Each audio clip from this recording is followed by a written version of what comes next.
fourth Sephira I'm going to discuss is will come as a surprise to those who have studied the tree and were expecting me to move directly to Chesed.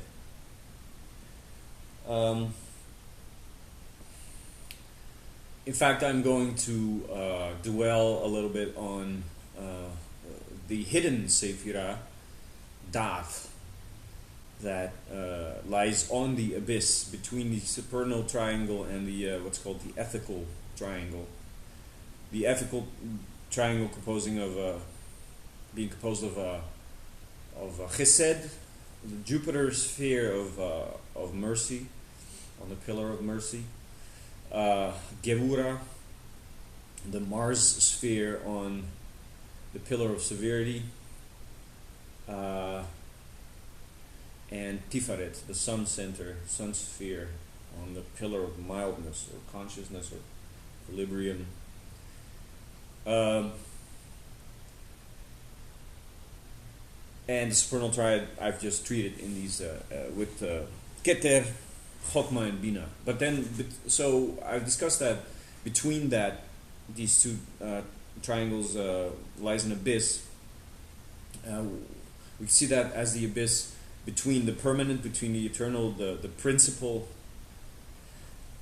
the world of principles, essentially, the world in which theoretical mathematicians seek their home, and the higher human world, the world of ideals, of high morals and standards and ethics, and the world where basically any person that isn't a deprived, sicko, sadist would find his joys. But so, what is in between those two worlds? The abstract, essentially, and the exalted. Daath that's what it's called. One might link it opportunistically to Pluto, or I don't think that makes any sense at this point to link it. This is not an astrology course. So what is essentially the step from Bina to Chesed, which I am preparing for, goes through Daath. So also the ascent from Chesed up to Bina goes through Daath, and that's a very perilous path. They say, so to clarify, in terms of theoretical ontology and explication and logic and metaphysics, we move downward from the tree, from principle to manifestation. But in terms of human consciousness or initiation, we move up, where the the material world in Malchut is simply the initiated world of the flesh, and through Yesod it becomes more sensitive to emotions, through reason, to instincts. Then through Hod and Netzach it gets initiated into humanity, reason and emotion and art. And then through, eventually, that's where most people would, per theory, be stuck or just content living their lives. But where Tiferet forms, the sun center forms the uppermost point of that, the triad of the ego, they call that. So that's the lower triad of the three. And so the sun center, as the highest point of the ego, represents the beginning of ethics, the beginning of sort of a universal consciousness where one is able to be happy for the happiness of others, for example, and not just for the happiness of one's... well, one might say, like, if you have children and you experience that their happiness is worth more than your own, then you are naturally initiated into that sun center. And fittingly, the sun is a symbol of the father. So proper father or motherhood would just naturally initiate a person into into the highest aspect of the ego center, which is the, I might say, I don't like terms like higher self, higher, as opposed to, it's not very eloquent, the term, but in terms of the, let's say, stable self, a self that isn't slung back and forth from looking for any self that is only working to maintain itself from a survivalist perspective or egocentric is never going to be stable, because that is a misconception of what the self is. A self is never isolated, so a self only becomes stable once it understands what the Vikings called oorlog, or of which one's own part is the weerd, one's place. So also the other people that form one's environment, also the dead people, one's ancestors, you might think future generations even. People like me, who practice philosophy, are obviously interested in future generations. So myself is intimately connected to future generations, and that's part of, like Nietzsche's, for example, who had only posthumous friends, essentially. I'm more fortunate. I live in a time when there are more philosophers, more people I can personally trust. But still, my orientation is also very much forward into the future, and I emotionally very much identify with people in the future, but also with my ancestors. So, and also with people around me, although that's obviously a struggle, because that's what it is. There's always a value struggle going on. But certainly I identify in terms of my friends and my parents also. I tried, in my 30s to sort of become this independent entity before I had to realize what a being really is. And that always depresses very much. I'm independent enough as it is, as, let's say, the people I love, or my love for these people, is very much part of my independence. If I would relinquish my love for certain people in order to become a fully independent individual, I would actually lose my stability. So I would not be able to be independent. Okay, this is what's realized in the Sun Center, where that independence is not, or that stability does not mean isolation, rather not the opposite. One should also not be submerged entirely into a crowd. That also would prevent stability and individuation. But the point is to build one's own network based on one's actual values, but these values are not just things you can come up with. You actually have them. You're bred with them, you're raised with them, you're born with a lot of them, then they get refined, and your values are very intimately tied to your past and to your environment. It does not mean you're a slave to your past or your environment, but it means that you at least will always have a relationship with it. And one can only be stable if that relationship is acceptable and a little bit understood. Okay, and then we move beyond. Once you get to that point, you're able to think in terms of morality and ethics on a world level. One might say anyone who's integrated that Sun Center, has grown accustomed to thinking of the world and oneself in that way, is able to take on responsibility for larger groups of people. Normally in politics we don't have that type of person at all, but now and then a leader, an ethical leader, like a person like Jordan Peterson, a philosopher that puts himself in the line of fire with very, very, very acute moral statements that are absolutely pertinent. That is a typical person of the ethical triad. Has a very stable self, ego, and is able to branch out from that to Gebur and Chesed, to severity and mercy as principles. Okay, so now, but what happened is above that, right? What happens if a person like Jordan Peterson would, or any kind of moral leader, would try to attempt to rise even further? That's the question Daath answers. Knowledge, it stands for, and I can be very succinct in saying that Daath is beyond good and evil. So the ethical triangle with as one might say, the angels on both shoulders of Chesed and Geura are essentially the guardians of good, in the sense of health, of wholesomeness. Like Geura cuts off the excess is produced in Chesed, but Chesed is the overflowing mercy, the fact that the world can always feed another soul. The world is ever rich because the principle of life is basically an expending, giving, a generous. We even give our own lives. We even leave our own bodies to give back to the earth when we die. It's all our excretion, everything we dump away from ourselves is a gift to the earth that makes it more. So there's no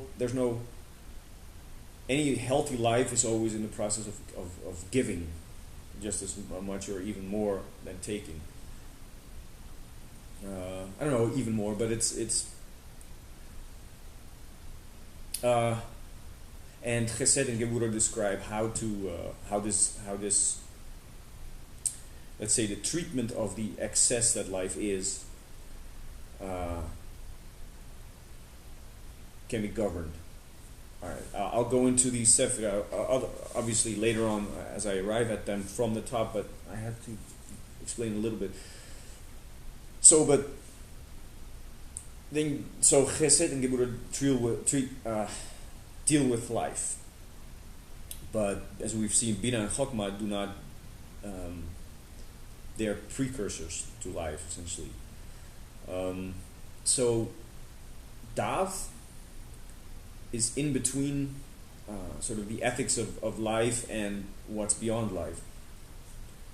Evidently, that makes for a quite mysterious sphere, and it's quite hard to say very definitive things about it. The Daath is invisible. It's called a hidden Sephira, and it's said to only appear.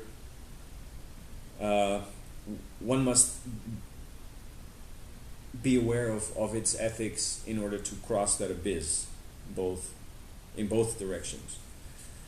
Now, in my own experience, there's been a time, like in 2005, more or less, from 5 to 7, where I had where I had a lot of political work and related to religion and mystery, and this was a time where I was very intimately connected with Daath and its ethics, and I can tell you that it's the angel, the mythical figure that relates to is one might say is Lucifer. Lucifer, who separates from the perfection of the Godhead in order to become an independent entity.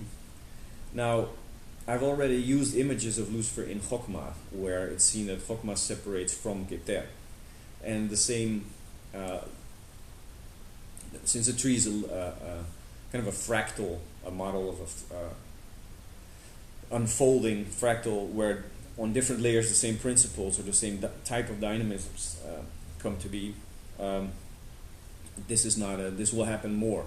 It will happen more that one principle I explained in something superior appears in an inferior level, usually with a little bit more psychologically interesting implications. So what happens in Daath, as Lucifer separates from, one might say, from Chokmah, from the eternity of Chokmah, is that, let's say, the eternal dead form chooses life, chooses the temporary life form, and must become even more partial. The whole point of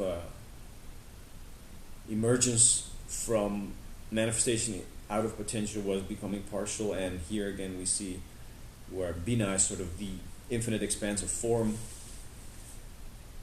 Let's not call it the infinite expanse of form, but sort of the final expanse of form. Let's say form in terms of its absolute limits and beginnings.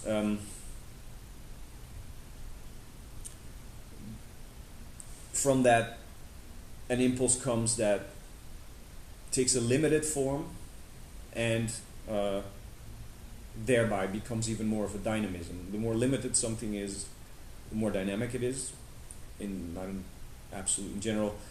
And so we see that, for example, Chokmah is extremely limited. The Yod, or the sperm, or the single motion, any kind of entity that's only interpretable in terms of its activity, in terms of its direction. The quantum in quantum mechanics is that we cannot at the same time know where it is and how fast it's going. We cannot know at the same time its location and its momentum. So that's very typically a Chokmah element. And Einstein was trying to integrate this Chokmah element into the whole Bina structure of what he still believed in, kind of a Newtonian omniverse, which kind of contradicts the logic of his own theory. Anyway,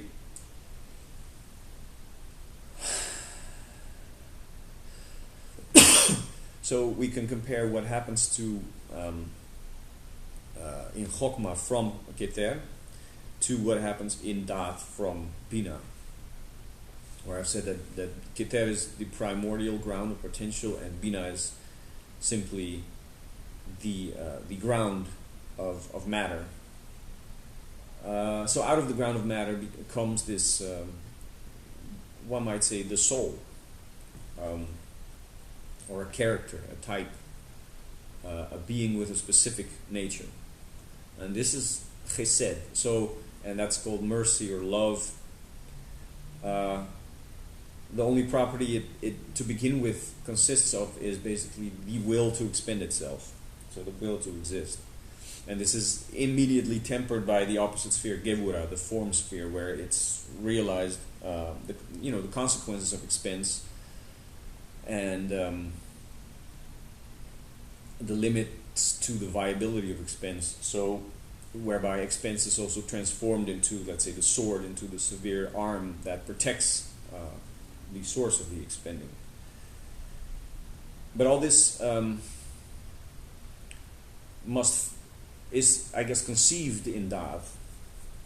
So the duality, Daath is on the pillar of equilibrium, of mildness. So it's always a combination of the two spheres. But Daath is, since it's between the two triangles and between the two pillars, it is it actually combines 4 points: Chesed, Gevura, Bina, and Chokmah. So it both combines the impersonal and the personal, and the merciful and the severe. So it's by far the most challenging and complicated sphere, and quite impossible for a human to uphold all the time in the mind. It's very essentially beyond good and evil, beyond ethics. It's the place where one realizes that ethics are born from oneself. And this is also the place where one realizes that any kind of personal ethics must include both good and evil, in the sense of one cannot step into the world as a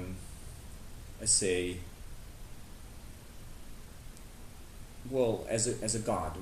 A human simply is no god. A human simply is a case of limitation. So, in order to perpetuate one's existence, one must always account with limitation. And Daath is the point where one kind of joyfully chooses one's limitation. And this is normally impossible to do. All the way throughout the lower two triangles of the tree, it's impossible to voluntarily choose limitation, because one already is limited, and one is always in the direction of becoming more and more fulfilled. That's the upward motion. But in terms of the downward, if one has a glimpse of one's life from almost the abstract, one sees that the actual joy and responsibility and ethics of a life come from, or are very much sustained by the, one might say, specific deliberate cruelty or harshness contra that which one intuitively knows to be hostile. And this does not mean that it's evil. That's the thing. Daath becomes, before determining what's good and what's evil, before determining sort of an objectivist ethics, it's the moment where one realizes that any kind of ethics, objective as they might feel or be propagated, they must come from the limitation that one is oneself. Ethics simply reflects one's own imperfection. And in order to embrace that joyfully, that is a Luciferian thing. Wicked, one might say, gleefully wicked. It's not evil, it's just the trickster archetype. Gods like Odin, like Odin, yeah, there's a likeness, but the god Odin is, and his crooked, half-hidden grin, where he knows more than he lets on, often knows the opposite also of what he lets on, often knows that knowledge itself is in opposition with itself. All that happens in Daath. Daath literally meaning knowledge, as far as I know my Hebrew.